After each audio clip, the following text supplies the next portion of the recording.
cooks, it sort of stays in that position and holds up everything. And we've got the pastry on the bottom, pastry on the top. It's sort of like a toasty in a way, but it's going to be delicious. Now what I'll do is big old phyllo toasty. Oh, fantastic. Now what I'm going to do... Oh, well, there's always a first time for everything, isn't there, Rosie?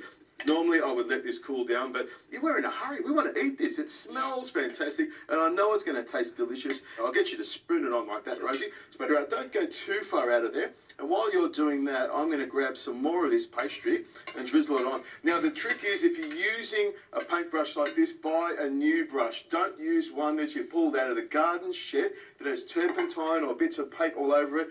Not a good thing. I wouldn't recommend it at all. Not a good thing. I wouldn't recommend it either. And I always use a black brush because occasionally you'll lose some of the fibres, and if it's a white brush you won't see it, but if it's a black brush like this you will always see those fibres. Now that is a famous Richo tip. There we go. You can tell Richo's used good, isn't it? a little bit of pastry and rolled that out a few times. So I'm going to do one more over the top here like this, and then Rosie, what I do is I grab this piece over here and pop it over the top. Then we start layering it up again.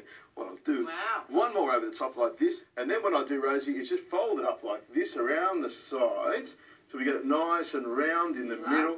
It's nice and easy. I feel like you would varnish things at home with butter anyway, do you?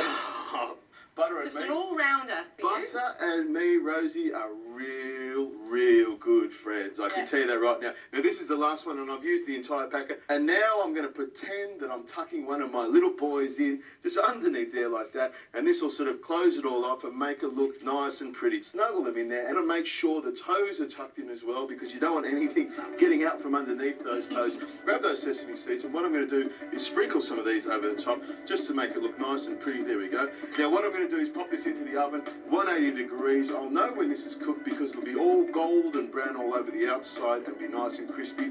Let's open the oven door, Rosie.